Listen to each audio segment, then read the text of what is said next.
So it's on, you know, test. So. Just. Oh, sorry. Well, it was them. I'm starting the live, but we just won't talk about it. And then we'll start the meeting here in like 10 minutes, and I just need to check out the sound.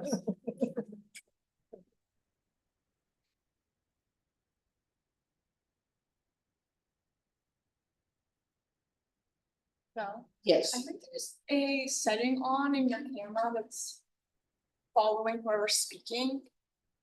that's following Gary. Like when I speak, the camera shifts over here. Yeah, it's Is it actually supposed to do that. It wasn't working before, Okay. yeah, so thank you. Just don't have enough star power.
Thanks, right above me.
And do you want me to put Susan's name on that sign-in sheet, or are you gonna know to call Susan Caldwell?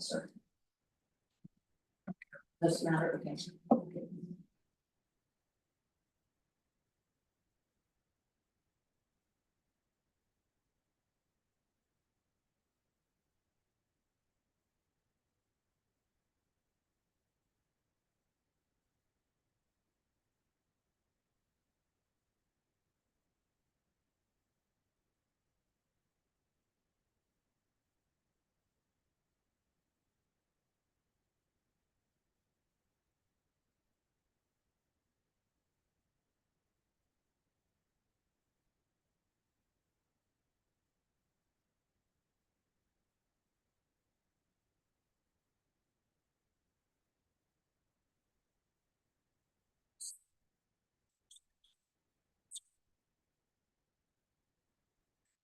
I would think that's right.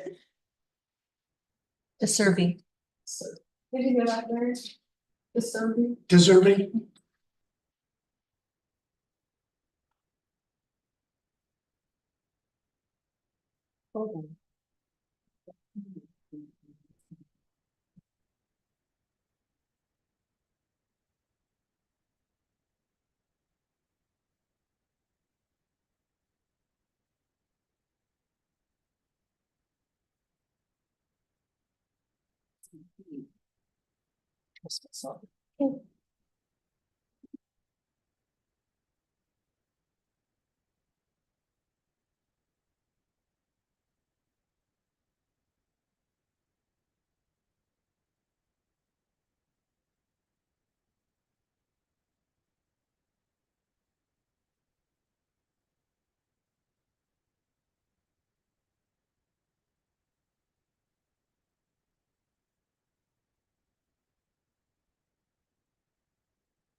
good evening.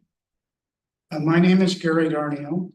I'm the City of Salem hearings official.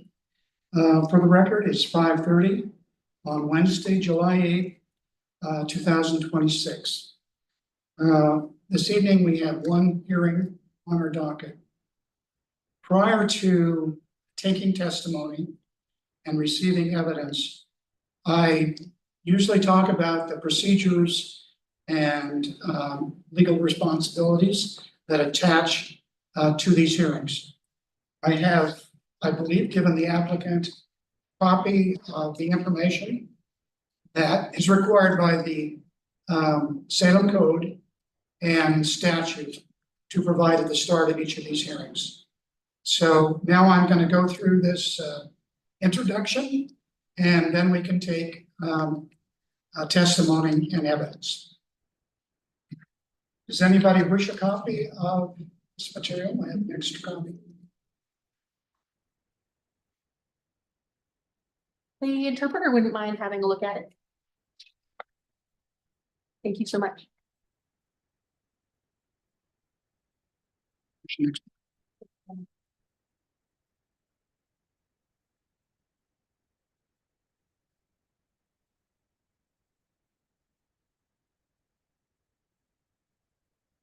So this hearing concerns an application for a short-term rental. The property is zoned RS, single-family residential, and it has a site address of 946 Loyalty Drive Northeast. The applicant is Rosemary DeZervi. This is case number, and the handout says VAR. It's actually CU 26-05.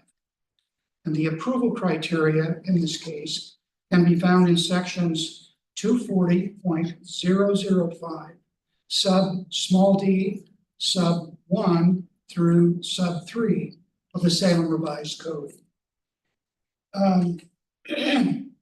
The rules of evidence used in circuit court proceedings don't apply here.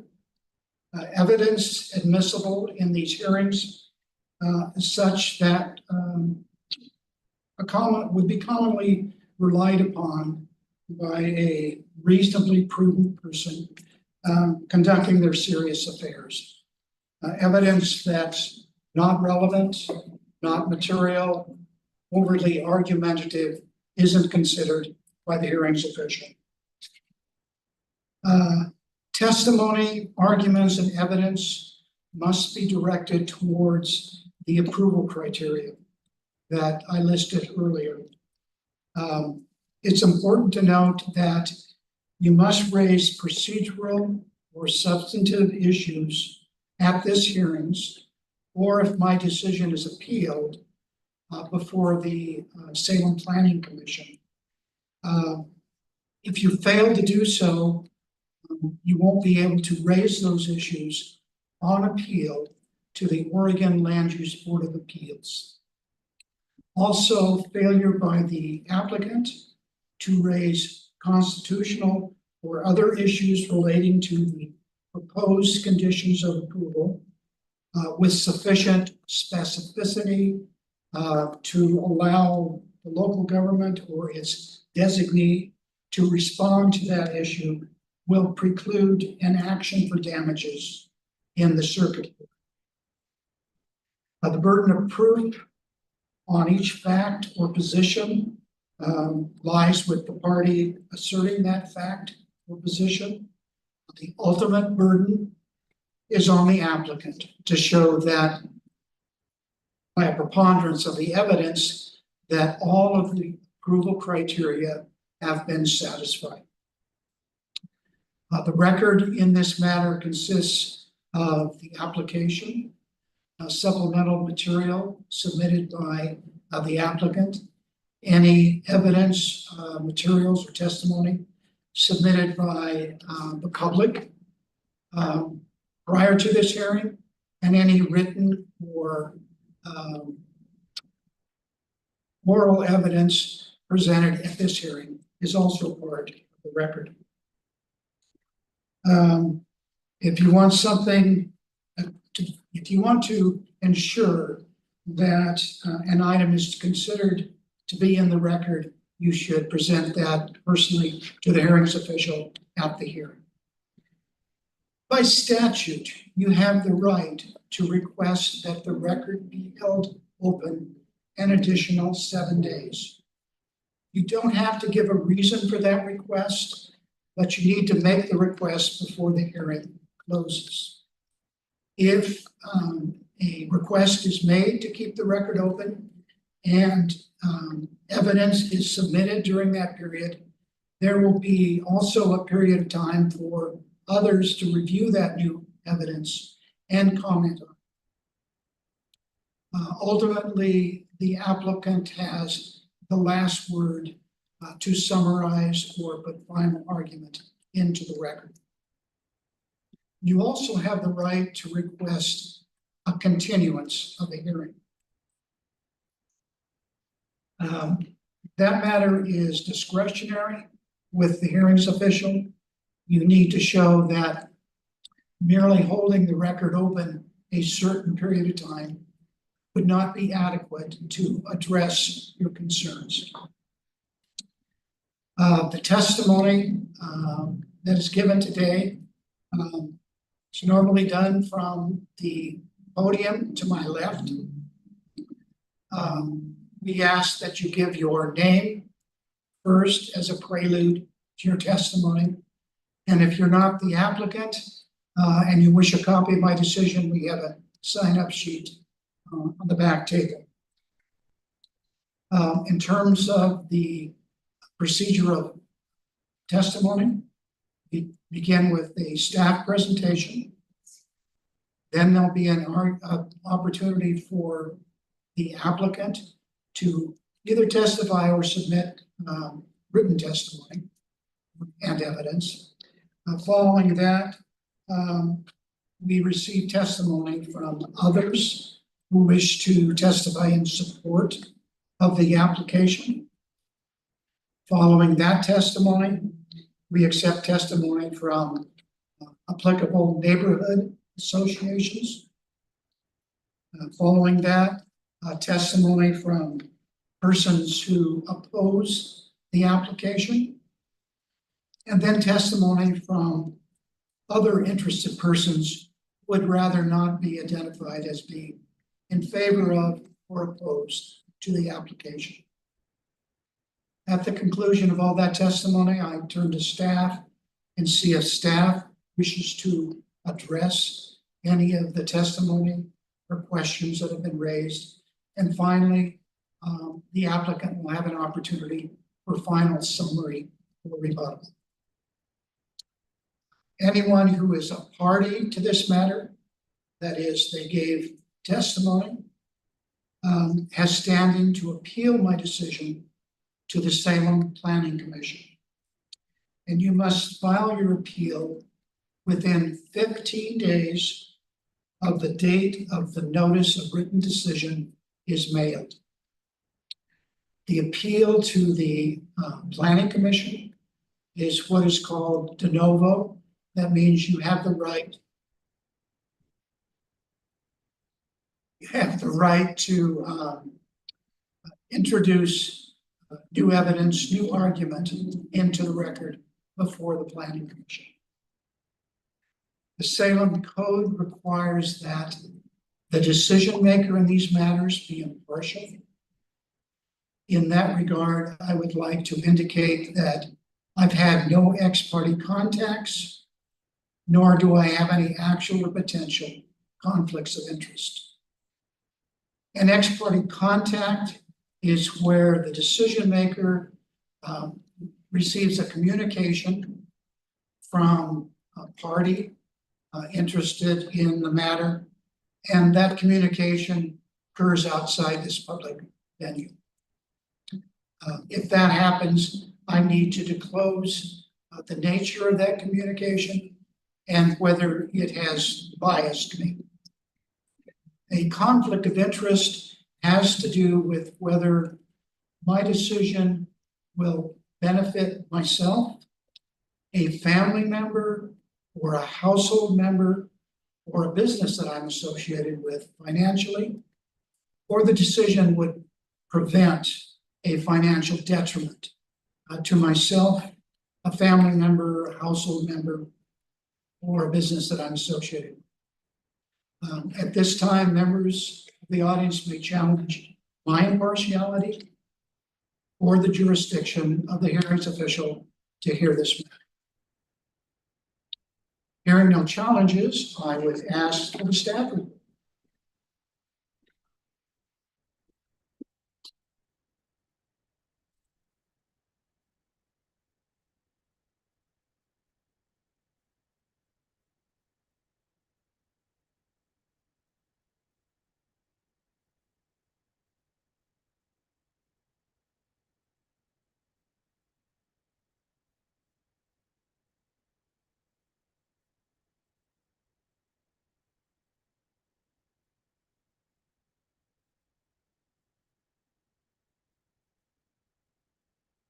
Good evening, I'm Caroline DeBruin, a planner with the City of Salem.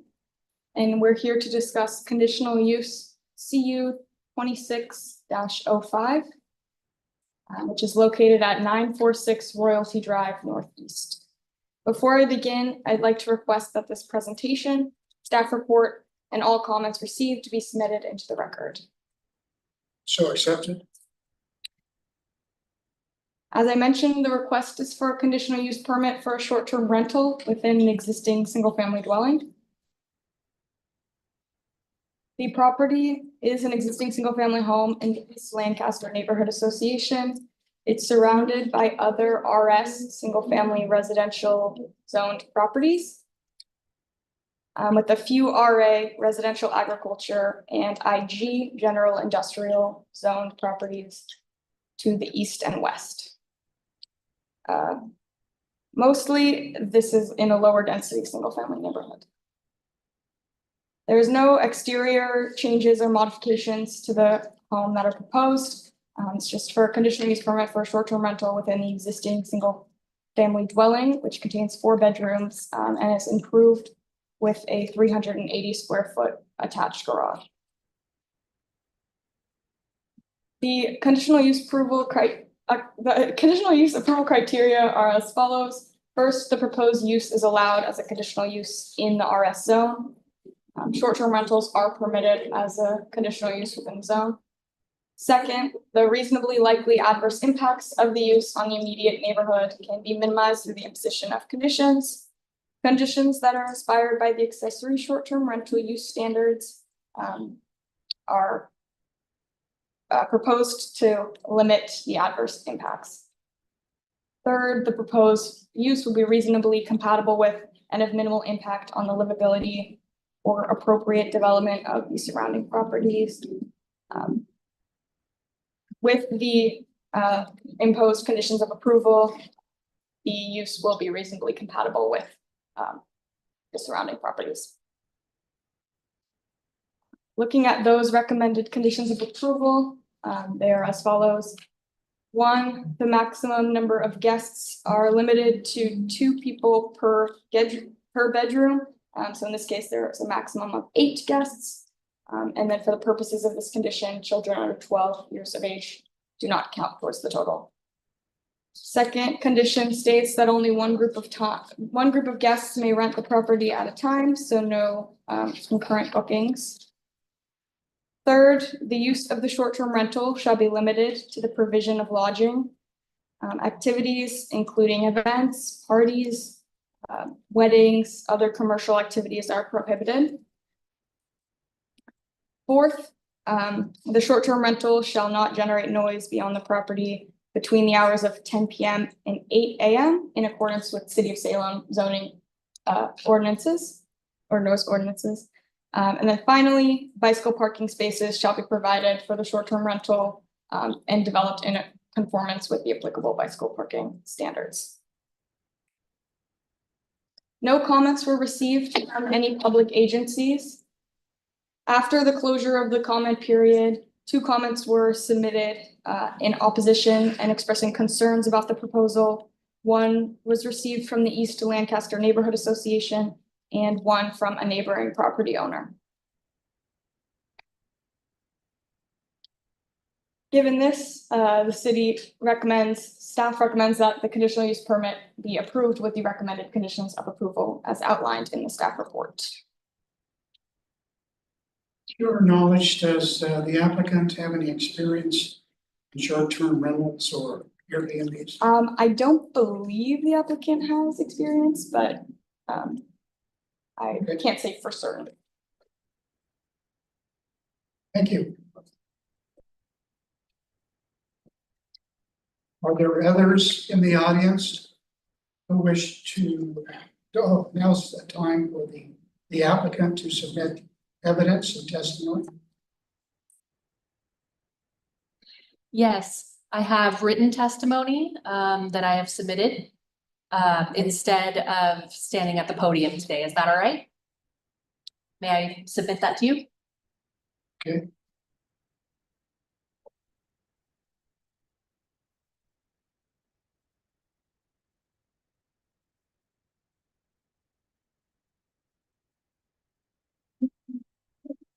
Are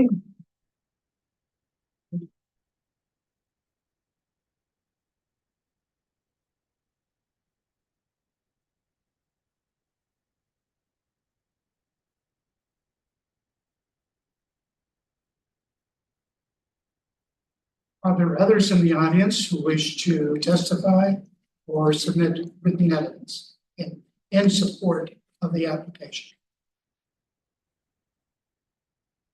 Seeing none, I would like to ask for the testimony from the representative of the neighborhood association.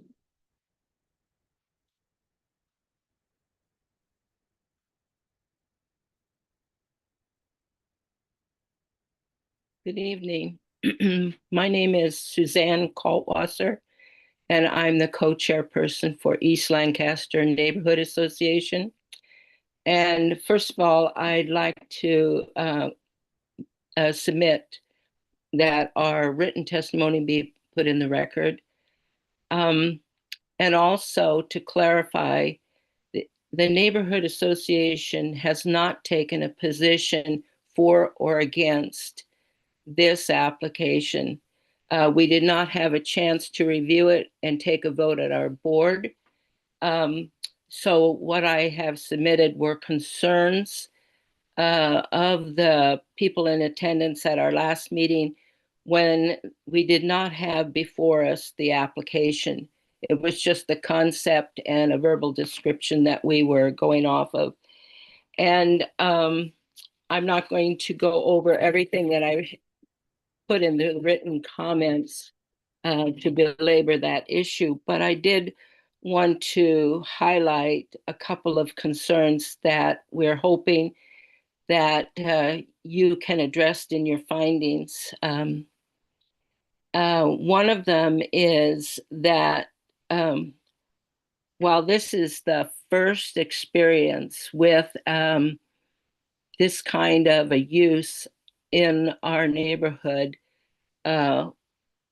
people feel like they can project some possible problems based upon other experience with rental housing in this area.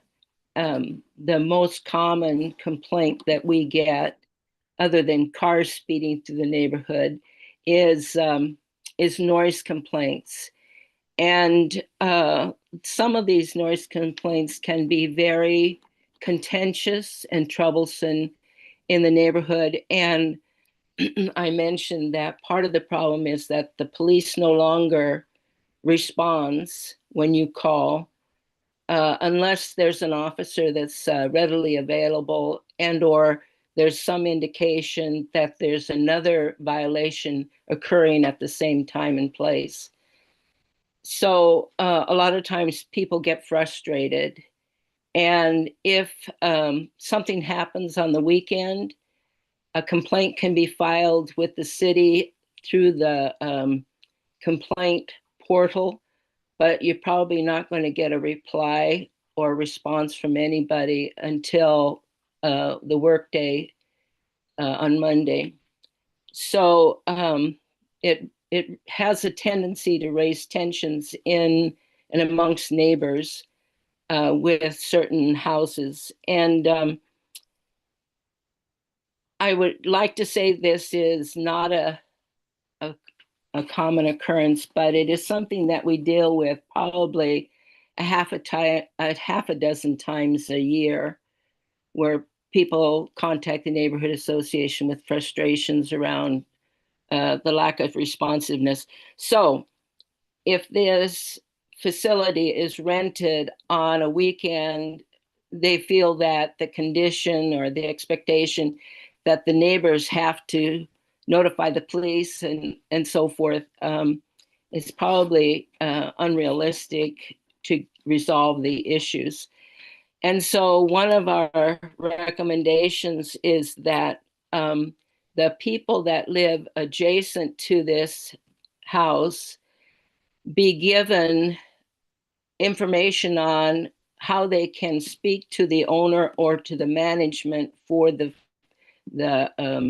house, so that they hopefully might get a quicker response if there's something going on there like loud noises or fighting or something like that. And also included in that, I don't know if it would come from the applicant or from the city, or the applicant shouldn't just copy something from the city, but how they also can do follow-up with either the police or code enforcement or whatever. There's different departments that might need to respond depending on what the issue is.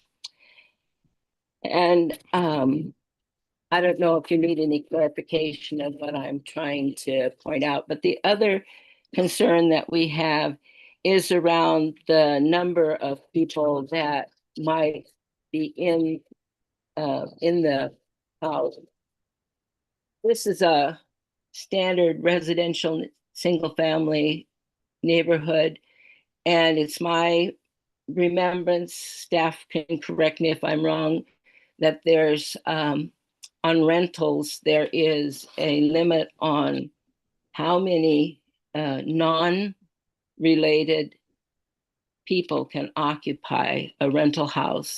And I'm thinking it was 5 or 7, whatever. And our feeling is that the maximum limitation on this short-term rental should be equivalent or equal to the expectation or requirements on the other houses in this area. I'm open to any questions for clarification you might have, and I reserve the right before you close the hearing and after I hear any more information to request that the record be kept open for written comments, because our board will be having an opportunity to discuss this on next Tuesday. And they might then look over the documents and have another comment that they want me to submit. So keeping the record open for, she's still home, for 7 days. Well, The adequate, is that a question to me? yes. Well, so I think I should. I was going to wait until I heard something specific, but I traditionally leave it open for written comments. And in this case, because my board has not had an opportunity to see the paperwork, they might have questions that they want or comments that they want me to make. So it seems prudent to ask that you leave it open for written comments. But your board will meet next Tuesday, is that what you said? Well, so our board is having a potluck instead of a board meeting, but we'll all be there. We'll have a quorum to be able to at least discuss it. I do not think that the neighborhood association is going to take a formal position on this particular case. It would just be comments or questions. Thank you. All right. We'll talk about keeping the record open at the end of the hearing. Right. So, is there any testimony from those who wish to testify in opposition? Is there any testimony from those who wish to be neutral and have questions or would like to make a statement? Yes. Yes, I'm having a hard time understanding for what we are talking about this evening and what's being shared with other concerns and not knowing how they are relevant to our issue tonight. And so I don't understand. Can you help me clarify? I'm not sure I heard your testimony because you're talking towards her. What the neighborhood Association has asked for is a week for members to look at your application and the staff report more thoroughly and submit perhaps written comments into the record. And if I keep the record open for that sort of thing, then there'll be an opportunity for you to respond in writing to any evidence that is placed into the record. Well, I thought I already did that. I responded with my concerns. I was emailed, isn't that right? Yeah, so, but the neighborhood association is requesting that the record be left open for an additional 7 days. To provide more testimony. Which would then, after that, she can provide additional testimony for another 7 days. It's just a procedural, This is required it's by a statute. requirement in the statute that anyone can request that the record be left open. Okay, so do you think that we have it open? Are we leaving it open for sure? Well, Or we're gonna we'll discuss? talk about, Okay, it is gonna be held open for sure. The next question is, how long? how long? Oh, I thought that we had already responded. And therefore, we're taking excessive time. So what's the point for doing that when the process I've followed and complied with, and I'm still required to do things, and so now we're asking for more time, so I'm lost.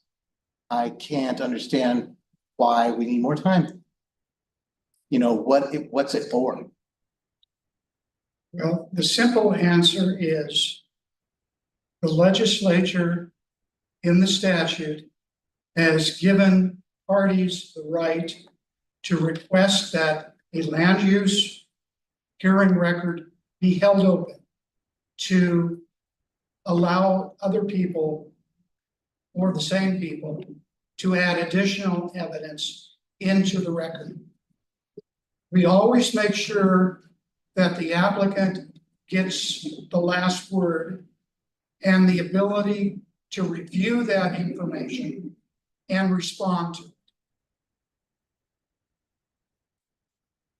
Okay, so if I'm understanding clearly, you're saying it'll be open for 7 days, and then we'll have a meeting the Tuesday following, No, and that, no, no. no? No more meetings. Okay, let's talk about the open record now. What we normally do is we'll allow the record to be held open for a week, 7 days. All parties can put in new evidence during that time, written evidence. And then in the following week, parties can look at that new evidence and respond in writing. And then finally, the applicant will have another week to summarize their position. But I think the important thing to know is that after the neighborhood association puts in new evidence, you'll have the ability to look at it and respond in writing. Okay, and so that'd be 2 weeks afterwards. So I would have another week after that to respond, is that right? Yes, it's 3 weeks. And Three, one wait, of- 3? In this particular case, I think the reason the record is being held open is that when the neighborhood association gets the staff report, it doesn't correspond to their meetings. So the neighborhood group can't formulate a response. And so in this way, they'll be meeting next Tuesday. They'll solicit comments from their members and put them into the record for you to look at. Okay, I got that.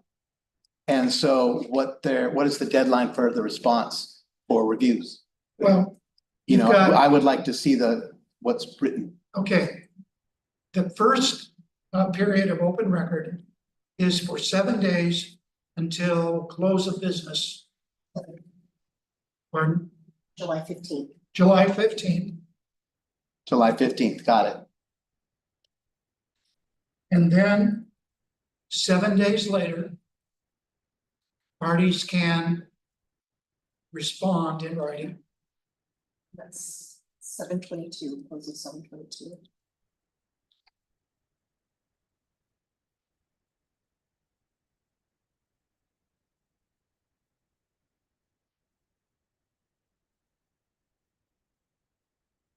Go ahead. So it will be closed as of 5 o'clock on the next week, right? And so I have until the 22nd to respond to that, correct? Yes. And then a week later, if you choose, you can summarize your arguments. Or you can request that the record be closed at any time during that third week. That'll be close of business on 7/29.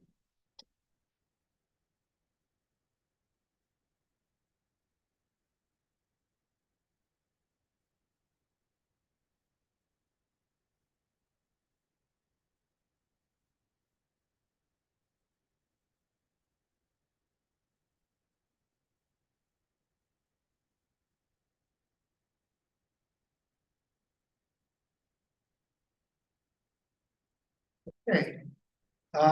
Does the staff have any final comments? I mean, if the neighborhood association representative would like, I can address a couple of the questions that you have. I'll just do that.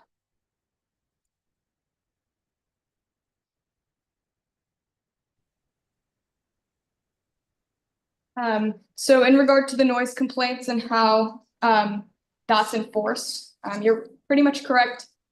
What I'll note is that within the licensing process for a short-term rental, the licensee is required to designate a local representative contact and provide their information, which is made available on the PAC portal. And this local representative must be either the operator of the short-term rental or a licensed property management company. So the neighborhood association will also get this in an email if the license is approved. And then with regard to the maximum number of people, House Bill 2583, which was enacted in 2021, prohibits local jurisdictions in Oregon from enforcing occupancy limits based on familial relationships. So the city no longer restricts how many unrelated people live together in a single family dwelling based on family status. That's about 2585. Is it 2585? I apologize.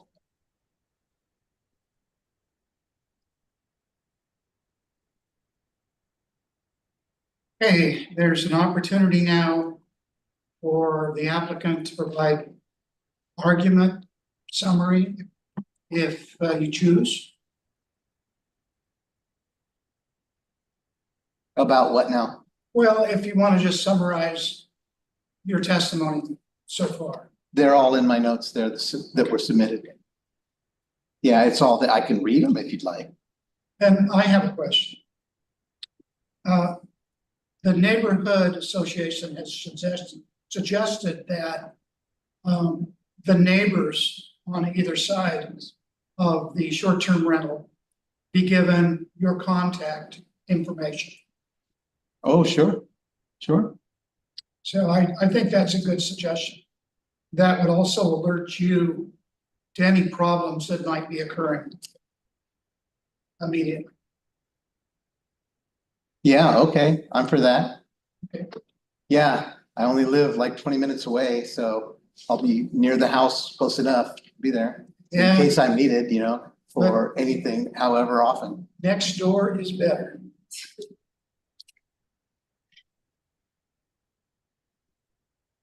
Okay, Okay. If there's no further testimony this evening, I'll close the public hearing. And again, the record is held open for 3 weeks.